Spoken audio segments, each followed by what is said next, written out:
안녕하세요. 오늘 여러분과 함께 살펴볼 자료는요. 인간과 반려견 모두에게서 나타나는 좀 드물지만 치명적인 암입니다. 바로 구강비강 점막 흑색종, OMM이라고 하죠. 이 연구에 대한 최신 논문인데요. 네, 이게 피부 흑색종보다 예후가 훨씬 안 좋다고 알려져 있잖아요. 맞아요. 치료도 어렵고요.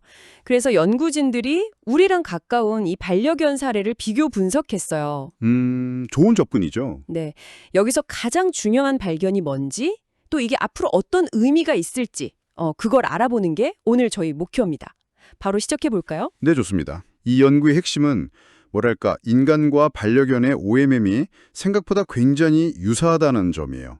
특히 암을 두 가지 뚜렷한 그룹으로 나눌 수 있다는 걸 발견했죠. 아, 두 그룹으로요? 네, 이게 마치 특정 치료법, 그러니까 열쇠가 맞는 자물쇠, 암 유형을 찾은 것 같달까요? 맞춤 치료의 가능성을 확 열어준 거죠. 그 점에서 아주 의미가 큽니다. 두 가지 그룹으로 나뉜다는 게 핵심이군요.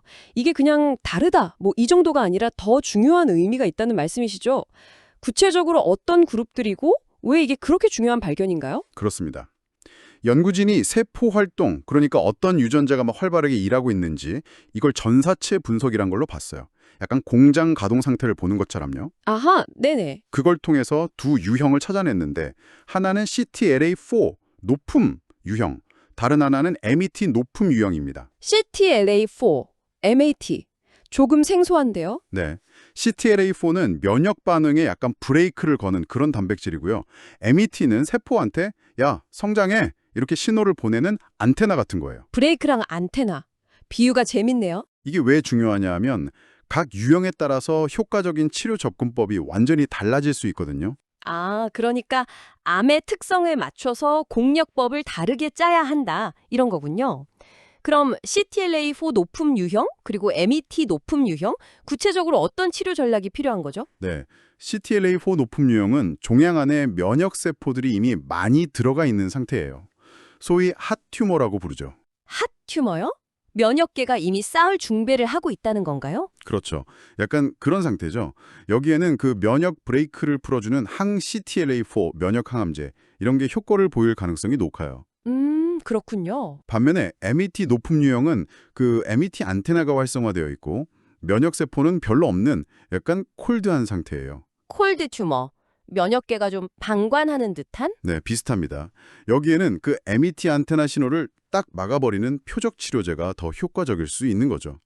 결국 환자에게 더 맞는 치료법을 제시할 수 있게 되는 겁니다. 와, 정말 흥미롭네요.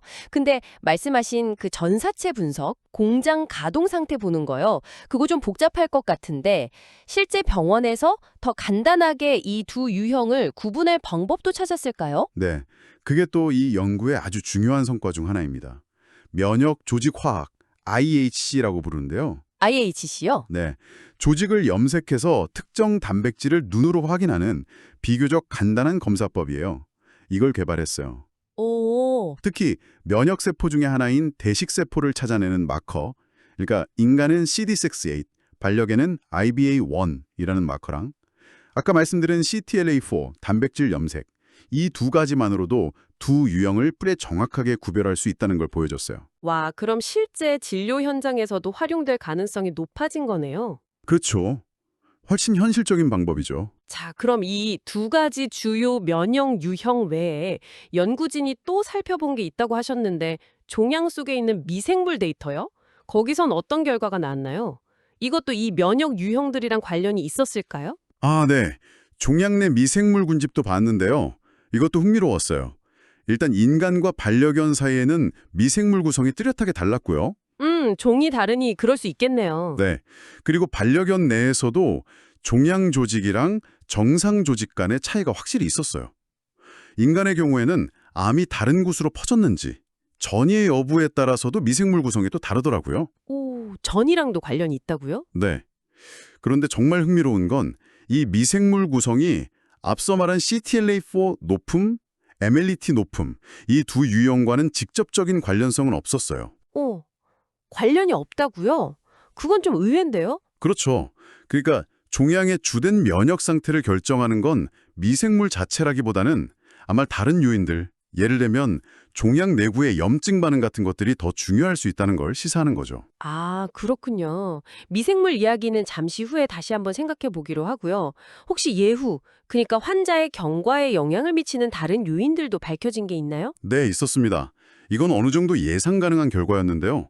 인간과 반려견 모두 나이가 많거나 이미 암이 다른 장기로 전이된 경우에는 생존 기간이 짧아지는 경향이 확인됐습니다. 그건 일반적인 암에서도 그렇죠. 네. 그리고 인간 환자 데이터를 보면 수술적 치료가 생존율 향상과 관련이 있었어요.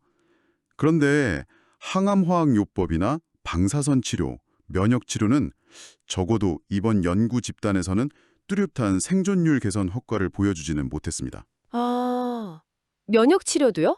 아까 CTLA4 얘기도 나왔는데, 네. 근데 이건 어쩌면 아까 말한 그 두 하위 유형을 구분하지 않고 그냥 치료했기 때문일 수도 있어요. 모든 환자에게 같은 치료를 하니까 효과가 뚜렷하지 않았을 가능성이 있는 거죠. 아하, 그럴 수 있겠네요. 정말 그 유형 구분이 중요하군요. 네, 매우 중요합니다. 그럼 종합해보면 이 연구는 인간과 반려견의 OBMM이 공통적으로 CTLA4 높음과 MET 높음이라는 두 가지 유형으로 나뉜다. 그리고 각각 다른 치료 전략, 즉 맞춤 치료가 필요할 수 있다는 강력한 증거를 제시했다. 이렇게 볼 수 있겠네요. 맞습니다. 그리고 또 중요한 건 비교적 간단한 IHG 검사로 이 유형을 구분할 방법까지 찾아냈다는 거고요. 네. 이건 희귀암 연구에서 인간과 동물의 비교 연구가 정말 중요하다는 걸 다시 한번 보여주는 사례고요. 앞으로 정밀의학으로 나아가는데 또 임상시험을 설계하는 데 있어서도 아주 실질적인 도움을 줄 수 있는 결과라고 생각합니다. 정말 우리 곁에 있는 반려견에 대한 연구가 이렇게 인간의 어려운 질병을 극복하는 데 직접적인 실마리를 줄 수 있다는 점이 참 놀라우면서도 다행스럽게 느껴지네요. 네, 그렇죠. 그리고 마지막으로 한 가지 더 생각해 볼 점이 있습니다. 아까 그 종양 미생물 군집 이야기인데요. 아, 네네. 이게 앞서 나눈 두 주요 면역 유형과는 직접 관련은 없었잖아요. 네, 없었죠. 근데 인만에서는 전이랑 관련성을 보였고 반려견에서는 정상 조직이랑 뚜렷한 차이를 보였단 말이죠. 그렇죠. 뭔가 있긴 있다는 건데, 네.